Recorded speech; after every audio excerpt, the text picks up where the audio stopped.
Good afternoon, and thanks for joining us. Saskatchewan's budget has taken a financial hit with a once-expected $12 million surplus, now on track to be in a $349 million deficit this fiscal year. In a first-quarter update today, the provincial government attributed the reversal to a $172 million drop in revenues, most of it from Sask Power. That decline is mainly due to the removal of the federal industrial carbon tax on electricity bills. Non-renewable resources revenue is also projected to drop by $30 million because of lower oil prices and a higher exchange rate. The provincial government says Saskatchewan's financial situation overall remains stable. Meanwhile, the NDP says Saskatchewan people will now have to pay the price of this deficit. Taking it very seriously, right? We're about to go into budget process. We're going to sharpen our pencils and look for places to save money, but at the same time, we're not going to do it at the expense of healthcare, education, or the other services that people in Saskatchewan expect. The government tabled a bogus budget on budget day that was factually incorrect, not in line with reality in any shape or form. The fiscal update also notes the province is spending an extra $80 million to address wildfire costs. Those expenses are expected to be addressed on Monday. Prime Minister Mark Carney announcing today, this morning, that the country is removing the majority of retaliatory tariffs covered by the Canada-United States-Mexico agreement. Carney said this action was designed to match the U.S. decision not to levy tariffs on goods that are compliant with the agreement, adding that the two countries had restored free trade on over 85% of goods. The Saskatchewan government commented on the unpredictability of the tariff war. Best thing we can do is have our fiscal house in order, be in a strong economic position, which we are, and see what happens, do the best we can with advocating with the federal government and our other trading partners. I would just say I'm glad that they're responding. I'm hoping the federal government realizes the seriousness of this. Canadian counter tariffs on U.S. steel, aluminum, and autos will remain in effect. Insurance claims are rolling in across Saskatchewan following Wednesday's storm. SGI says it received 496 auto claims related to storms in Saskatchewan on August 20th and 21st, in addition to 115 property claims. Municipal Hail Insurance says it received 500 crop insurance claims related to the storms and is expecting that number to reach 1,000. Severe weather expert Jenny Hagan says this will probably end up being the largest storm event of the season, where certain parts of the province saw golf ball-sized hail. This is probably going to be up there with one of the major events, especially as far as insurance claims and everything like that in the province for the whole season, if not probably in the last 5 years. Hagan says that storms as powerful as Wednesday's aren't usually seen this late in August.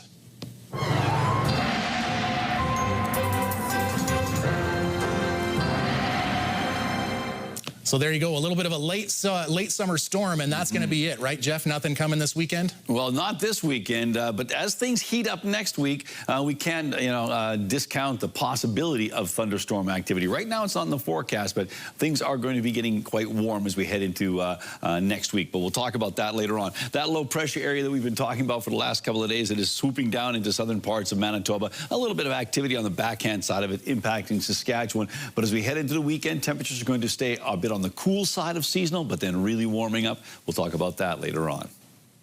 Métis Nation Saskatchewan wants to build a new treatment facility focused on land-based traditional healing for those struggling with addictions. Métis Nation is eyeing an area around Batoche to build the new treatment center, but planning is still in the early stages. Métis Nation Saskatchewan says it wants to focus on culturally appropriate solutions that tackle the root of addiction. It comes as the organization triggered a state of emergency yesterday, sounding the alarm about the rise of drugs, alcohol, gangs, and violence.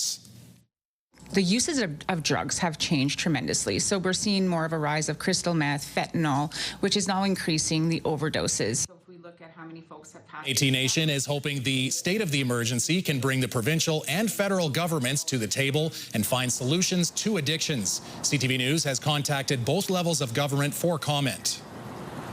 An RCMP officer was seriously injured after rolling his vehicle while on the way to a call. RCMP say the member from the Battlefords detachment was traveling in an unmarked vehicle along Highway 4 near Cochin when the rollover happened. A member of the public stopped to help until nearby first responders got to the scene. The officer was brought to Saskatoon to be treated for serious but non-life-threatening injuries. Highway 4 was closed while investigators were at the scene.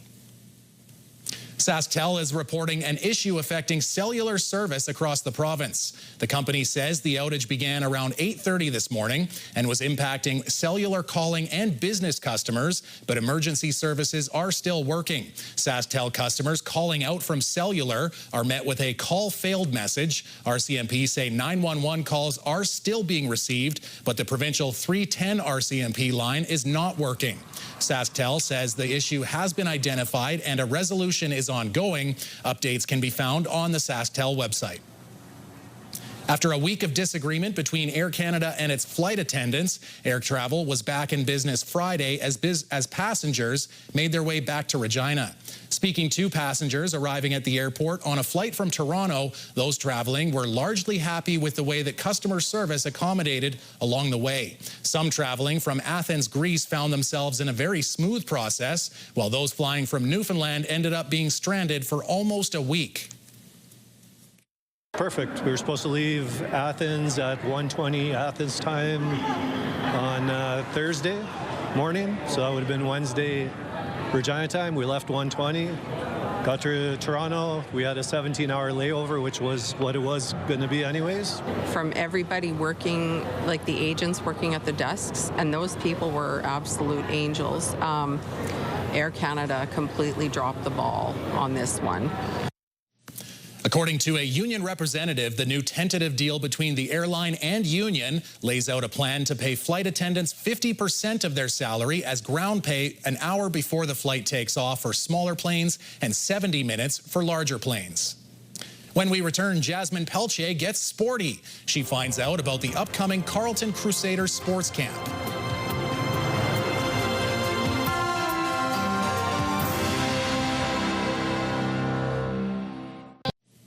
With school resuming in a few short weeks, Carlton Comprehensive High School is getting back into the action with the Crusaders Sports Camp. Jasmine Pelche finds out more. Crusader Summer Sport Camp is coming up next week. Could you kind of give an overview of what happens at camp? Yeah, we are hosting a sport camp for students going into from grades 6 to 9, and we're hosting a basketball, volleyball, badminton, and football option for kids. They're welcome to do 1, 2, 3, or all 4 sports, and we'll be excited to host them with some of our high school athletes along with our teacher coaches. How are kids registering for the camp? We sent out information to all the elementary schools in the spring, and we've advertised it on our social media pages and our school website as well. And anyone's still welcome to come if they want to just come Monday morning at about 7:45 to the CPAC entrance of the school. We can get them registered. How many years have you had this sport camp in the summer? I believe this is the 15th year that we've hosted a camp like this, and we just find that it's a really good opportunity for students to meet other students from other elementary schools, and then it also gives our incoming grade 9 students an opportunity to just get to know some of our teacher coaches and get to know some of the other grade 9s that are coming in that have similar interests to them. And then it also gives them some, a practice time to get ready for their seasons if they're interested in playing some of our school sports. How many kids usually show up? We'll have anywhere from 175 to 200 kids over the 2 days, and it's pretty. Volleyball seems to be the most popular sport, and I think it has a lot to do with the volleyball fall season. So the gyms will be busting with kids. Do you kind of get an even mix of boys and girls signing up for the camp? Yeah, we do. There's not more than one or the other, and they all get to practice and play and compete together and just enjoy the sport with their coaches. What do some of the things that happen at the camp look like? Like, what's the training look like if you're signed up for 2 days of camp? So the coaches will introduce some of the basic skills that are involved in the sport, and then they'll do some fun, small competitive games and have some different challenges where there'll be some prizes for kids, and then they'll schedule in some time at the end of each session for regular gameplay in each of the activities. Do you notice, how many years have you done this? This would be my, I think I've been involved for like 10 out of the 15 years.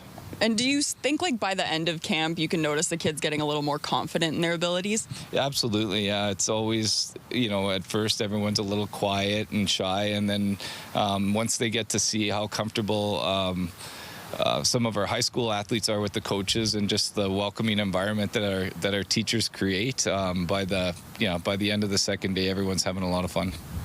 And you have another camp coming up as well that we could probably mention. Do you want to share what that is? For sure. We've expanded our camp into a fine arts section as well. So our musical theater team will be hosting a camp on Tuesday for students in grades 6 to 9 as well.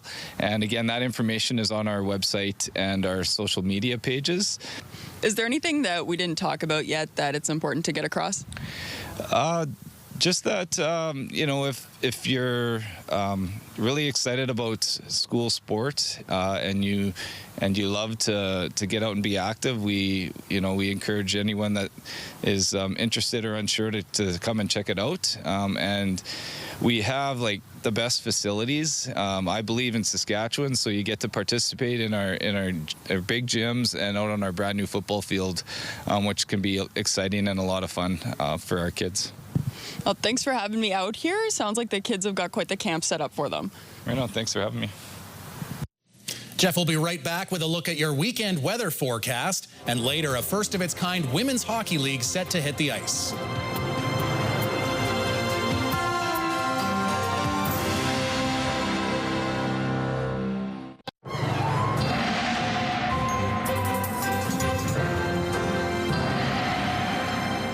So, Jeff, you were hinting at maybe a little bit cooler over the weekend, but then it'll get back to what we're all looking for. Well, I think if people are looking for hot temperatures, and I mean in the 30s, that is en route for many locations. Not necessarily Prince Albert, but it's still going to be quite warm. We'll talk about that right now. Let's take a look at our satellite radar shot here. Here's that low pressure area. You can see that circular counterclockwise motion. Well, you can see the active weather sliding across Manitoba into northern Ontario. Not a lot going on, a little bit on the backhand side. Things are sort of quieting down for Saskatchewan. We might see some fog patches in the overnight, but let's take a look at our future cast, and certainly what we see from the computer modeling is not much. In fact, we don't see a lot in the way of wind. You can see how far apart those white lines, those pressure lines, the isobars are, and that indicates light winds, and that's certainly what's in store for tomorrow. So let's take a look at overnight, starting off with the areas in and around Prince Albert. Spiritwood 5 overnight, 6 for the Battleford, 7 for Candle Lake and Birch Hills and Melfort, 6 degrees the overnight temperature in Rostern, and Nipawin, cloudy skies and 8 degrees. Most locations dealing with partly cloudy conditions, maybe a bit of clearing, but as I mentioned, some fog patches showing up as we roll into the overnight and then clearing up tomorrow. For the forecast for tomorrow, Spiritwood, mainly cloudy skies and 20, the Battleford's 22, mainly cloudy in Candle Lake 19, the same for Birch Hills, mainly cloudy and 20 in Rostern, and mainly cloudy and 19 in Nipawin, and staying with mainly cloudy skies for Melfort, 18 the expected daytime high, so about 5 degrees below seasonal throughout much of the region. Now, on to the detailed forecast for Prince Albert and area. 7 degrees the expected overnight temperature, so a bit on the chilly side. Mainly cloudy conditions, winds out of the northwest, but backing off as we make our way into the overnight period. We're also going to see some fog patches develop, but that should clear up tomorrow and dissipate. So mainly cloudy skies on Saturday, a high of 20, so about 4 degrees below seasonal. North 10 is your wind speed and direction, so not a particularly windy day in the Gateway City. 22 degrees for Sunday, but jumping up to 27 on Monday. And as I said, close to 30 for Prince Albert, while other places may get to 30. But 29 on Tuesday, sunny and 28 on Wednesday. Thursday, mainly sunny and 28. And we're looking at mainly cloudy skies 1 week from today and 29 degrees. So nicely above seasonal values. Boy, those the evening lows are almost ice-making weather, and that's good news because for the first time, a senior women's hockey league will take to the ice this fall. Co-founders Jenna Merck and Meg LeBlanc are bringing 10 teams to the Saskatchewan Senior Women's Hockey League, 5 in the south and 5 in the north. League organizers say they hope to fill a gap in the women's game as players have few competitive options for them after graduating university, college, or even junior hockey. We're excited for a good connection and community support all over Saskatchewan. I know a lot of the teams want to get involved with the community and do outreach in that sense. And I know so many girls who they stopped hockey and they kind of stopped it altogether. So keeping them playing hopefully gets them more involved coaching, helping out, being a part of the community still, which I think is what a lot of us lose after. The SSWHL's opening weekend is October 17th. A final schedule will be released in the coming weeks. Saskatoon hockey star Emily Clark recently re-signed with her PWHL team, the Ottawa Charge, earlier this month, but it possibly made her the highest paid player in the league. The contract secures her with Ottawa through the 2027-28 season, and while the PWHL and Players Association doesn't release salary information to the public, the Associated Press is reporting 2 people with knowledge of league payroll structure say Clark's 6-figure salary broke the record in restructuring the 3rd and final year of her existing contract. The report says she will be among 9 players making over $100,000 this season. The Saskatoon Hilltops are getting ready for a rematch with the team that humbled them in Week 1, but this time it's on home turf. The Hilltops dropped their opening game of the season to the Winnipeg Rifles 31-11 on the road. And after a convincing 46-6 home opener win Sunday against the Edmonton Huskies, the 1-1 Hilltops will try to draw even with the Rifles in the standings, Winnipeg is number 5 in CJFL power rankings after a Week 2 victory over the Edmonton Wildcats. CJFL media say this could be the game of the week. Kickoff is 1 o'clock from Sunday from SMF Field. Do you have a community event you would like to promote? Or maybe you'd like to draw attention to your organization. Let your local CTV station help you spread the word. Contact us at 306-922-6020 or email panews@ctv.ca. You can appear on CTV Prince Albert's News at 5 and get your message to our viewers.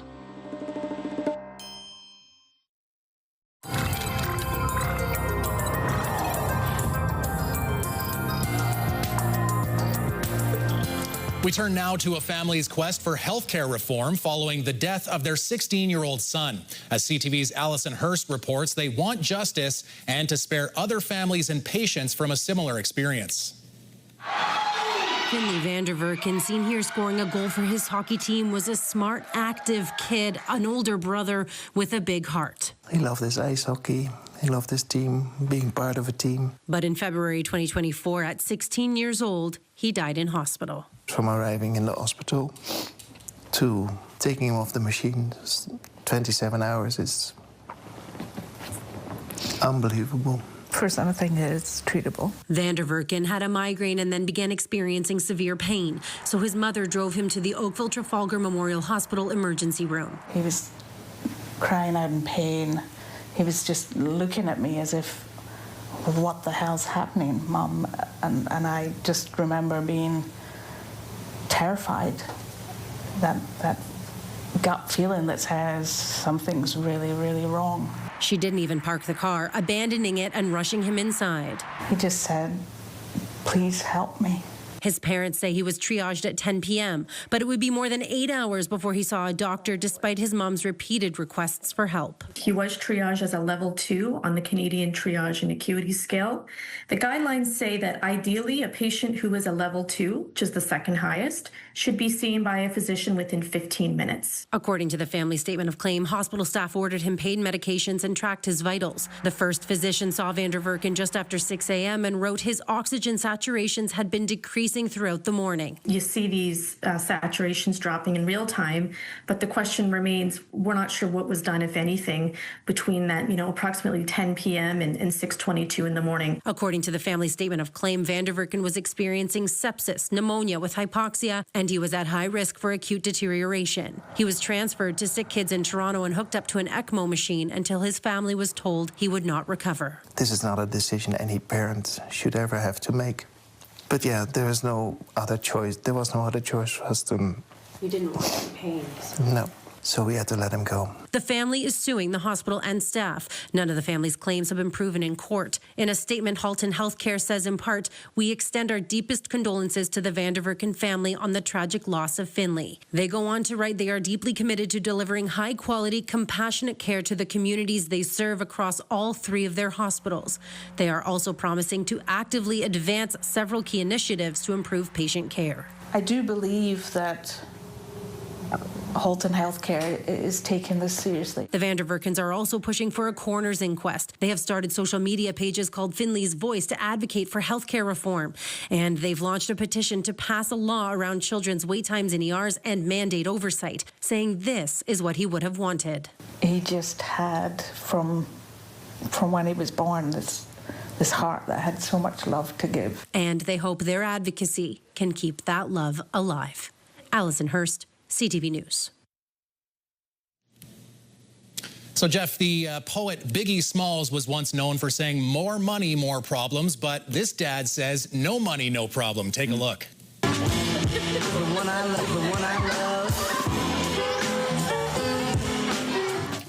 All aboard the dad ride, and as you can see, there is no height requirement to take this one. This amusement park is, of course, exclusive to these kids only, and I'm sure Dad's probably just ecstatic that he didn't have to take the kids to some amusement park or out to the park or something, just having some good fun at home, eh? There you go, and Dad's getting a heck of a workout. I know this is on a loop, but I think Pops is going to be tired. And I think probably there's probably a good dinner there going, because I think the Instagram was motherhood. So some proud mother is taking shots of that and sharing it with the world. All righty. That'll do it for us this week. Have a great weekend, and we'll see you on Monday. Bye-bye.